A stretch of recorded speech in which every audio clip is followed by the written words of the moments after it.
Hi, this is a rough sketch for a video blog or vlog or YouTube, if you will, entitled A Bird's Eye View of SoCal Aerospace History, Episode 0, Why Should You Care About Old Airplanes? This is a rough sketch. I'm inspired by Charles and Ray Eames, who were very talented architects, designers, and filmmakers, who once made a film called Powers of 10 and the Relative Sizes of Things in the Universe. They released it in 1977, but in 1968, they made a film to help them make the other film. It was called A Rough Sketch for a Proposed Film Dealing with Powers of 10 and the Relative Sizes of Things in the Universe. Well, I was really inspired by the fact that they did this, that they made a film to help them figure out how to make a film, and so that's what I'm doing here. This is a rough sketch of a vlog that I will re-film later. I'm doing this now to get the words right, to get the timing right. And later I'll probably want to have a better haircut. Maybe I'll shave. I don't know if I like this shirt. I'll want a better background. And maybe I'd even need a bomber jacket. We'll see. But for now, here we go. A rough sketch.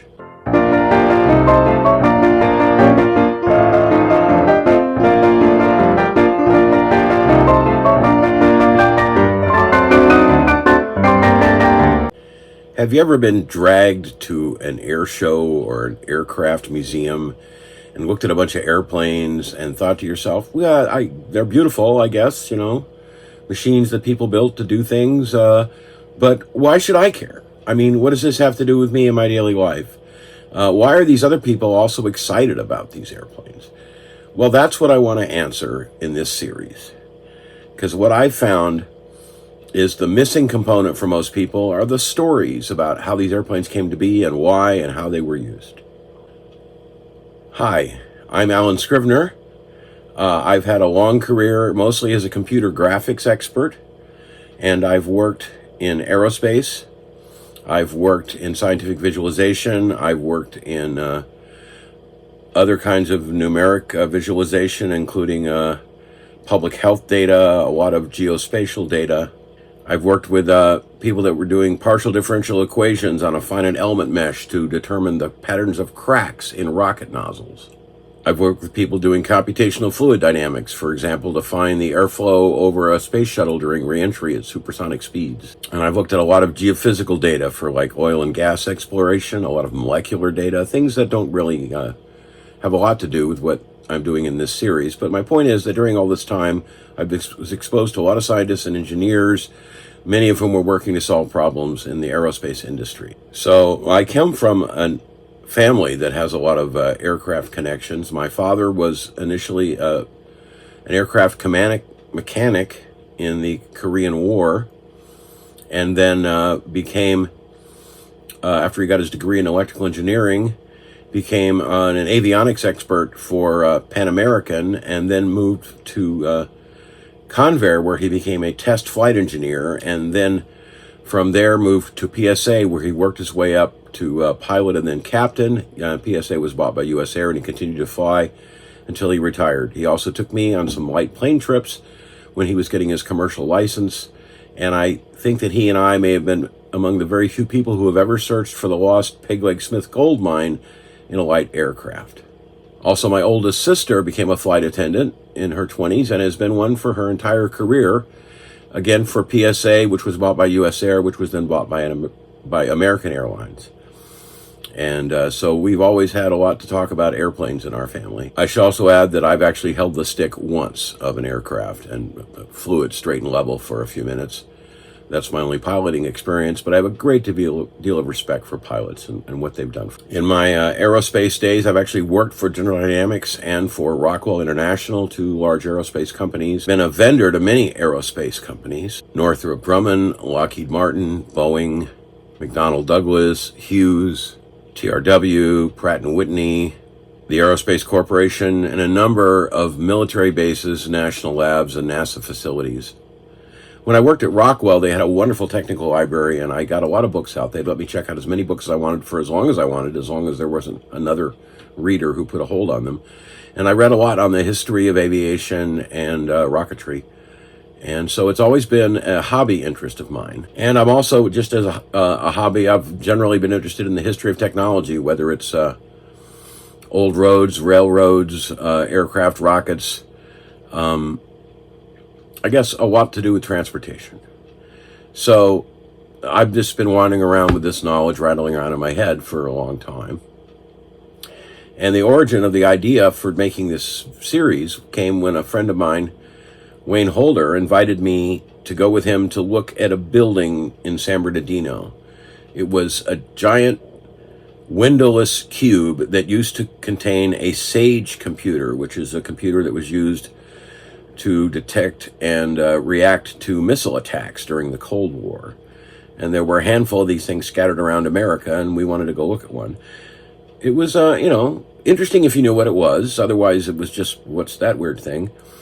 But on the way, we also stopped at March Air Force Base, which is now a museum. It's called the March Field Air Museum in Riverside, California, and it's on part of what used to be the old Air Force Base, and there's also a reserve base there. And I've been past it many times, never been in, so we went in and looked around. And I got all excited because they had an F-14 and I could touch it. It was the first time I've touched one. Well, I knew this aircraft. I knew it from the movie Top Gun. I knew it because I used to commute to work right next to the Miramar Naval Air Station, which later became the Miramar Marine Corps Air Station. And F-14s would take off and land there. That's where the Top Gun school used to be. And I would fly under them on their final approaches. And then when I got to work, for a while, I was working in computer graphics animating F-14s. We'd gotten a model of one, and it was my job initially to fix it. One of the engines was inside out, and to articulate it so the flaps moved. And later on, we used it as other things. We pretended that it was a Russian MiG, for example. And so I knew a lot of the geometry of this aircraft. I'd seen them, but I'd never got to touch one before, and so I was really excited. And I was telling my friend Wayne about this, and I was telling him about some of the other aircraft there that I was excited to see, and he said, "Boy, you know a lot about this. You should make a video series." So here we are. And as I said before, one of the things I realized at this museum was that we got to see all these airplanes, but we didn't get to learn the stories about them. If you didn't already know what they were and why they were important, it was kind of hard to relate. And that's when I realized that's what I need to focus on. Like an old school newspaper reporter, I focused my research on who, what, where, when, and why. I decided to start with what, which is the airplanes and rockets. And I asked the internet which airplanes have been made in the greatest quantities. And I compiled a list, and I sorted through this list to see which of those were built in Southern California, because that's where I'm focusing my research. And I came up with this list, and you can see this graph here of the number of units made for each of these 8 different aircraft. They are the B-24 Liberator, the DC-3, the P-51 Mustang, the B-25 Mitchell, the F-86 Sabre, the DB-7 Havoc, the T-33 Shooting Star, and the SBD Dauntless. Of these, I've found just informally that seems to be the one that is the most beloved is the P-51 Mustang. So I'm going to talk about this one in this episode. I'm also going to discuss a couple of craft that were not made in very high quantities, including the Montgomery Glider, which there were 3 of, the Lockheed U-2 reconnaissance plane, which they made 104 of, the Convair SM-65 Atlas missile, of which there were a bunch built, but only 24 launched. 4 of them were used to put Mercury astronauts in orbit. The North American Valkyrie, the Lockheed SR-71 Blackbird, the Rockwell Apollo Command Module and Service Module, and also the Rockwell Space Transportation System Orbiter, what we call a space shuttle, and the Northrop Grumman B-2 stealth bomber, often called the Spirit bomber. And these were built in very small quantities. I didn't mention that there were 2 Valkyries, 32 Blackbirds, 36 Apollo command modules, 5 space shuttle orbiters, and 21 B-2 bombers built over their lifetimes. But I picked these as being significant things that, even though they weren't a lot of them, they were important. And they were all built in Southern California. Next, I moved on to where, and I just started out by looking for lists of all the airports in Southern California, and I discovered that they haven't built very many new ones in a long time. There were very many built in the 20s and 30s, and the last, I believe, was 1959. Whenever I hold this up, that's a research question. And that was what we call Palomar Airport in Carlsbad, California, which is a commuter airport now used by a lot of high-tech companies. So I made this list of airports and discovered that just about everywhere that is an airport or used to be an airport has some connection with aviation history, because the factories were all located at airports, because once you finish the plane, you have to ferry it somewhere. Museums are all located at airports because you have to fly the planes in. And there are also monuments and static displays. They tend to not be at airports so much. I think they truck the planes into those. But I found that I didn't miss much if I just went looking for airport locations. And then I read the Wikipedia entries for each of them and discovered how they interconnected with all of the artifacts. And then I moved on to who. And I started looking at the pioneers of the people who helped create companies that built these aircraft and the engineers that responded to challenges. And in this episode, we'll be talking about a handful of people. As I look through the where stuff, I will be using this map. Pretend there's a map. And putting pins in for the locations that we look at. In this episode, I'll talk about towns in San Diego, Chino, El Segundo, Ontario, Palm Springs, Palmdale, and San Diego. And what you can find there if you go today and want to look for yourself. In the area of who, I compiled a list of 33 people in order of when they were born, starting with John Montgomery in 1858 down to George Millay in 1929. And speaking of time, I then want to create a timeline. As we see with this large burlap bulletin board, I'm going to be able to put in pins and little pictures representing people and companies and aircraft, and then use yarn to show for the people their lifespans and for the aircraft when they were manufactured. And the places will be represented on the horizontal axis. Vertically, it's going to be time, and horizontally, it's going to be place. And I figured out, if you ever looked at a map of the West Coast, we say that it's like it goes from San Diego in the south to Seattle in the north on the west coast of the U.S. But in fact, it's at an angle. There's a lot of westward motion that happens when you move north. So I just sort of unfolded that landscape and figured we had these columns that would go from Seattle to Northern California, down to Santa Barbara, and then into Los Angeles County, and then eventually down to San Diego, and then across the country to places like Phoenix and Dallas and up to upstate New York, passing through Ohio. And so that gives me a two-dimensional timeline that we're going to, as we put pins in our map, we're going to put yarn on our timeline and watch these both grow as we tell all the stories. Of course, we'll be asking why. Why were these aircraft built? What problems were they supposed to be solving? And this is where the stories come in, and some of them might surprise you.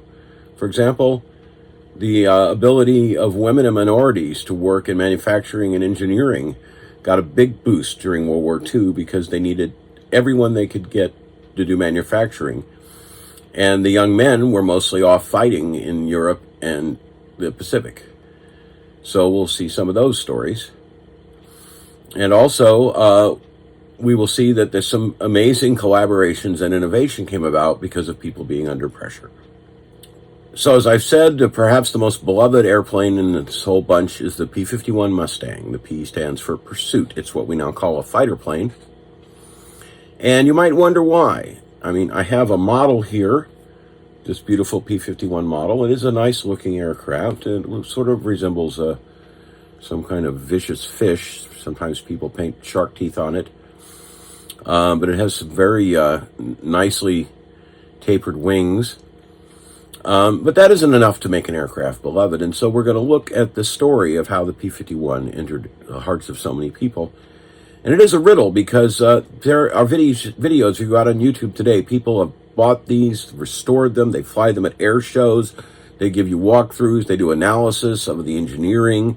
You can see what simulated dogfights look like. And if you do the math, the people that are running around doing all this are way too young to have built or flown these planes in World War II. The people that did that are most of them pushing 100 now. And although some of them are still alive, I'm sure, they're not actively out there rebuilding aircraft, flying them at air shows, most of them. So it's people who've caught the bug from them, so to speak. I'm thinking, children and grandchildren, nieces, nephews, friends, who've heard their stories and got caught up in preserving this heritage. And it is, it seems like it's expensive to take care of these airplanes, and so a lot of money gets spent on that end. But I worry that the love of them may die out if we don't preserve the stories. If we don't make it easy for some young person who just pokes their head into this world to say, what's going on? How can I appreciate this? So let's talk about the P-51 Mustang. You might ask yourself, how would one of these airplanes stack up against an aircraft today? Like if we take an F-16, which is a fighter still in use, and we're say, what if it was to have a dogfight with a P-51? Of course, it would be totally one-sided, but it's amazing just how one-sided it would be. For one thing, the range on the weapons of the F-16 are about 30 miles, and at that distance, the Mustang would not be able to see the other aircraft. It would be smaller than the arc that a human eye can see. It would be at about 0.01 degrees of arc, whereas we can only see 0.02 degrees. And these, World War II era aircraft did not have radar. There was no use in trying to use a telescope because the platform was so shaky. So the F-16 could simply annihilate the P-51 before it saw it coming. So you'd have to ask yourself, well, if it's that obsolete, why do we even care? Oh, another thing I think is hilarious is that you can go out and get a ride in a P-51 for about $3,000 an hour, which is the retail rate. So I'm assuming their wholesale costs are probably half that, $1,500 an hour. The F-16 is going to cost the military $30,000 an hour to operate.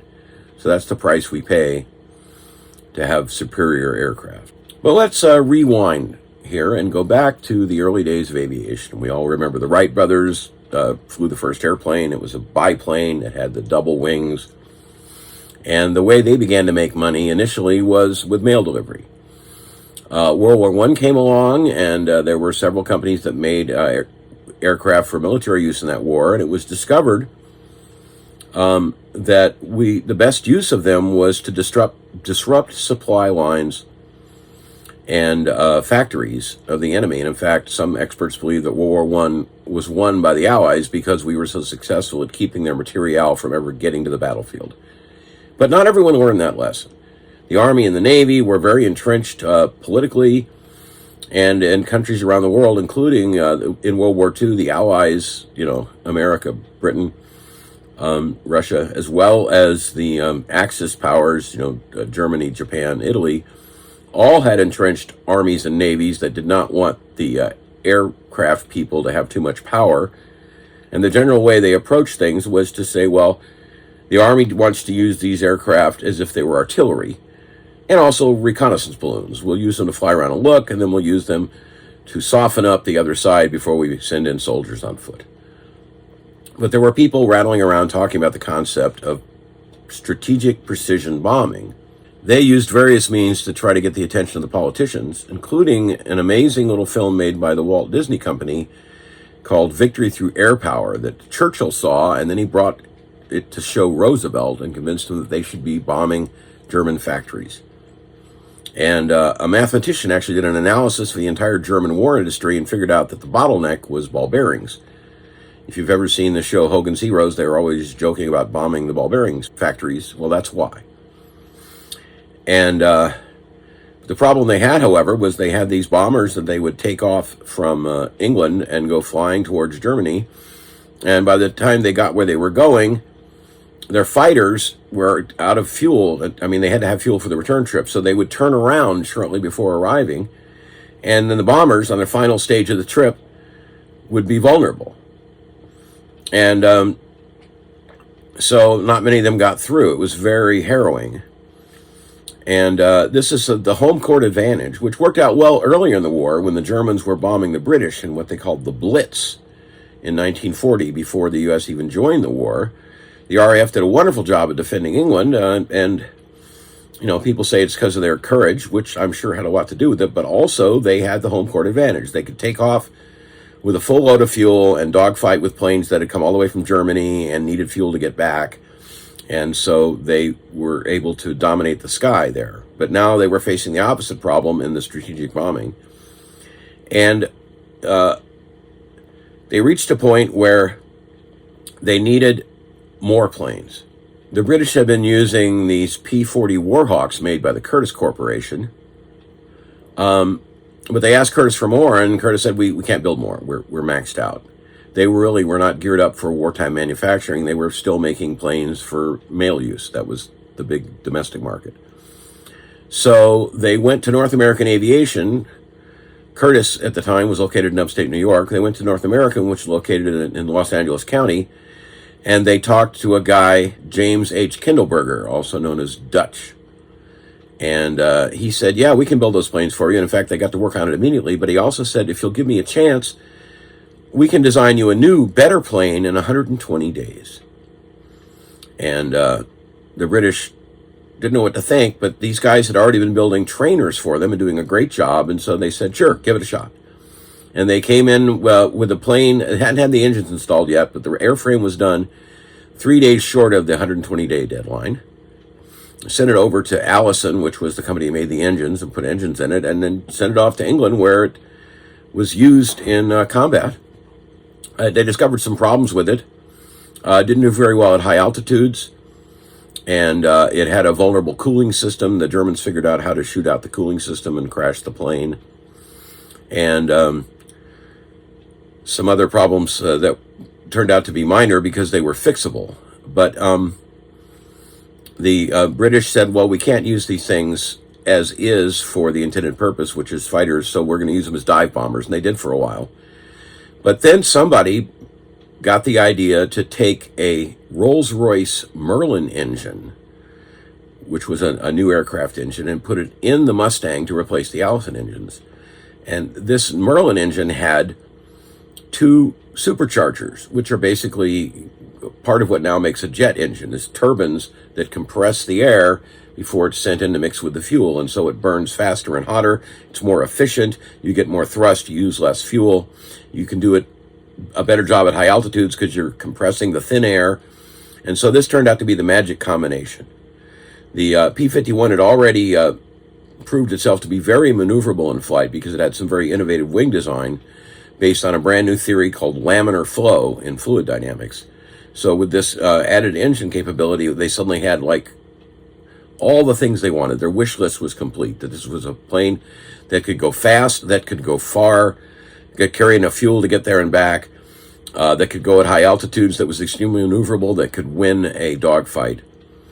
And so it began being used extensively in World War II. And that for the first time, they could actually protect the bombers all the way to the target and all the way home and not leave them abandoned at the last minute. This, I meant to mention earlier, that Boeing developed the B-17 Flying Fortress, and they kept adding guns to it and making the guns bigger, and that's how it ended up with the name Flying Fortress. And they were pointed in every direction. But the reason they did that was because the fighters were turning back, and they had to defend themselves in the last stage of the trip. And so they no longer had to worry so much about that with the Mustangs escorting them.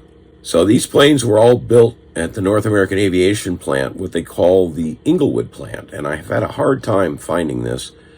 First of all, it's totally gone. And second of all, it wasn't in Inglewood. It was in El Segundo. They had a postal drop at Inglewood, and everyone always called it the Inglewood plant. But in fact, technically, it was at El Segundo. It was just a few blocks south of what is now the LA airport, LAX. And they tore down all the aircraft stuff about, a decade ago. That's a research question. And built a retail and office complex. It's called Campus El Segundo, and it has a gymnasium, a health center, And the headquarters for the Los Angeles Lakers are there. And I've been meaning to go up there. There's a little restaurant on the facility called Eat Fantastic that looks very hip. A place where I could sit and just kind of enjoy the vibe of the neighborhood and imagine those many years ago when they were building so many thousands of P-51 Mustangs in that very spot. There's also, according to Wikipedia, at one point there was an operational Mustang base at the Ontario airport, but I haven't been able to get any more information about that.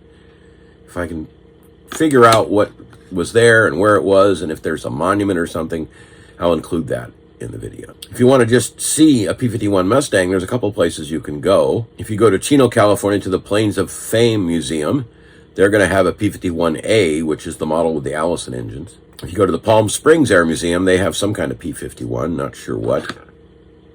And if you go to the San Diego Air and Space Museum, they have the most advanced P-51D, the one that has those superchargers on the front of the Merlin engine from Rolls-Royce. And in the actual video, I'll go there and I'll be saying, you can see here, the beautiful Mustang. Look, there's the supercharger on the front, and then see these wings, they follow the laminar flow. And that'll be great. Something else you might want to know is where you can see these planes on in media. So let me give you a couple of tips there. There was a TV show called 12 O'Clock High from 64 to 67. There was also a movie before that, which was fairly historically accurate. The TV show took some liberties and introduced P-51s that actually weren't part of that story, but you do get to see them being flown. In 1987, Steven Spielberg made a movie called Empire of the Sun. It was based on the J.D. Ballard novel of the same name about his experiences growing up in China. And they have an attack on a Japanese internment camp done by P-51 Mustangs as part of the movie. In 2012, George Lucas directed a movie called Red Tails. It's about the 332nd Fighter Group, who were the Tuskegee Airmen, which was the first black squadron of fighter pilots. And we'll be looking more at their story later on. Lastly, I want to say something about war. Most of the aircraft we're going to look at were warplanes, and there's a fascination with them that can't be denied. But I also want you to know that personally I believe war is terrible. There was an optimistic cynic named Timothy Leary, you might have heard of him, who once asked, why do you have to scare primates to get them to invent space migration? His point was that we know that one day this planet's going to fry or freeze or become uninhabitable some way or other, or even cease to exist. And if humans want to last beyond that, we have to move elsewhere in the universe. And you would think that would be a good enough reason for exploration, but most of the time what's motivated us to develop the technology to leave the Earth has been war.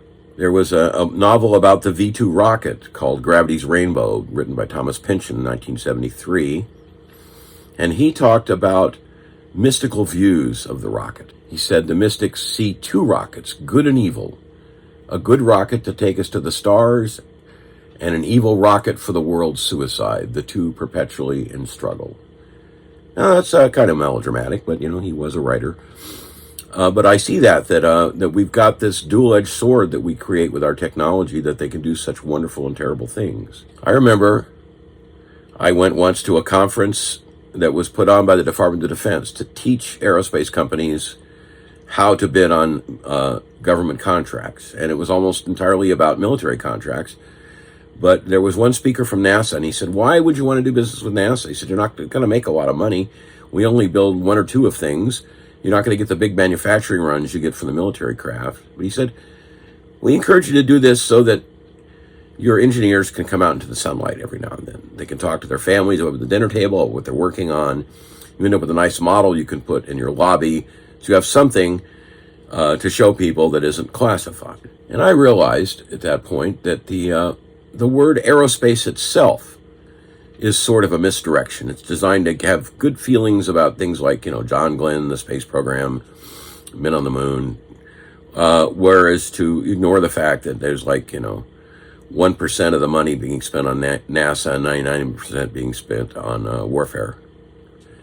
And, it's arguable whether we need to spend all of that. I mean, we see that war unites people and incentivizes them to work quickly, to innovate, to cooperate. But it does it at the expense of having them hate other people and work actively to destroy them and their resources. And I think it's bad for the people of the earth for both physical reasons and for spiritual ones. That it's both killing and dying have profound effects on society, and change our humanity. So the thing I think is urgent, and I wish I knew the answer to this, is to find a way to advance our technology as rapidly as we do during war without having to be destructive in the process. Well, that's it for episode 0. Be sure to like and subscribe, and tune in next time for the next episode. Thank you.